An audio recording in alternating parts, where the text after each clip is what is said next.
இன்னைக்கு இருக்கக்கூடிய சூழ்நிலையில போதைப் பொருட்கள் வந்து தாராளமா புழங்கக்கூடிய ஒரு நிலை தான் இருந்துட்டு இருக்குது. ஸ்கூலா எடுத்துக்கிட்டாலும் சரிதான், இல்ல கல்லூரியா எடுத்துக்கிட்டாலும் சரிதான், இந்த பொதுமக்களுடைய பார்வைக்கு அதிகமான ஒரு போதைப் பொருட்கள் புழக்கம் என்பது இருக்குது. இதனால பல்வேறு பிரச்சனைகள், சமூக சீர்கேடுகள் என்பது நடந்துட்டு இருக்குது. இதை வந்து அரசு இப்ப தற்போதைக்கு ஒரு அனௌன்ஸ்மெண்ட் பண்ணியிருக்காங்க. பள்ளிகள், கல்லூரிகள் பக்கத்துல இருக்கக்கூடிய அந்த டாஸ்மாக் கடைகள் எல்லாம் எடுக்கிறதாட்டு அனௌன்ஸ்மெண்ட் பண்ணியிருக்காங்க. அது ஒரு வரவேற்க தகுந்த நிகழ்ச்சி. ஆனா அந்த செய்தியோடு இல்லாம அதை என்ன செய்யணும், செயல்படுத்தணும். நிறைய நிறைய இடங்கள்ல என்ன நடக்குதுன்னா, பள்ளி பக்கத்துல இருக்கிறது எடுத்துக்கிட்டு இன்னொரு இடத்துல என்ன செய்றாங்க, ஊருக்குள்ள கொண்டு வைக்கிறது மாதிரியான ஒரு தகவலும் இருக்குது.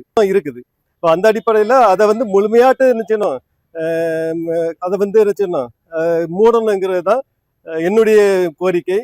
அது மட்டும் இல்லாம அரசாங்கமே ஒரு விழிப்புணர்வை ஏற்படுத்தணும் மக்களுக்கு.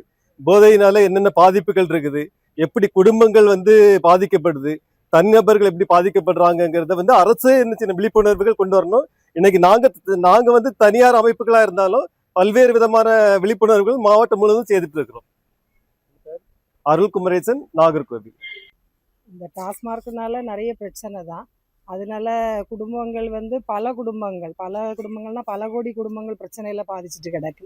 குடிக்கிறதுனால குடும்பத்துக்குள்ள ஒரு சந்தோஷம், பிள்ளைங்களோட உள்ள ஒரு சந்தோஷமான காரியங்களோ, நல்ல காரியங்களா இருக்கட்டும், கெட்ட காரியங்களா இருக்கட்டும், எந்த இதுக்கும் முக்கியத்துவமா இருக்கிறது அந்த குடும்பத்தில் உள்ள ஆண்மாருக்கு, இந்த யங்ஸ்டேஜ் பையன்மாருக்கு எல்லாமே இப்போ வந்து டாஸ்மார்க் தான் முக்கியமாக ஆகி போச்சு.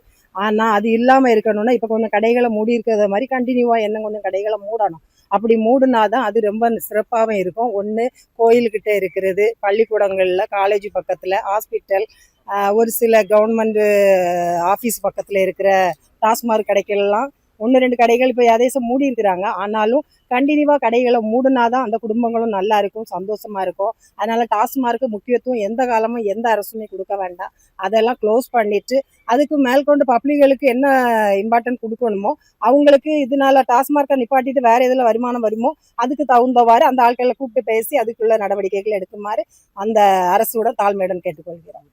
என்ன பேர் ஜாஸ்மின்.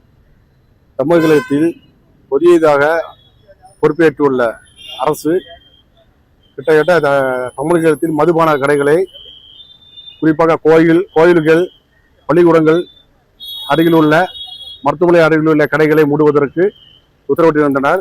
தற்பொழுது குமரி மாவட்டத்தில் 17 கடைகள் வந்து மதுபான கடைகள் வந்து அடைக்கப்பட்டுள்ளன. ஆனால் இது வந்து காணாது. ஆனால் தற்பொழுது வந்து சின்ன பள்ளிக்கூட குழந்தைகள் செல்லும் வழி, மருத்துவ செல்லும் வழியில வந்து கடையில் பூட்டியிருக்காங்க. மேலும் வந்து இந்த கடைகள் வந்து அதிகமான இடங்களில் வந்து இருக்கு. ஆனால் இதனால வந்து பொதுமக்களுக்கு ரொம்ப பிரச்சனையாகும். இதனால குழந்தைகளுக்கு ரொம்ப பாதிப்பாகும், வாழ்வாதார பாதிப்பாகும் அந்த குடும்பத்துக்கு. இதனால அதிகமாக வியாபாரம் நடக்க தவிர கடைகள் வந்து வியாபாரம் வந்து அப்படிதான் இருக்கு. அதனால வந்து திரும்பவும் வந்து அதிகப்படியான கடைகளை வந்து தமிழக அரசு வந்து மூடுறதுக்கு நடவடிக்கை எடுக்கணும். இது மக்களுடைய ஒரு எதிர்பார்ப்பு.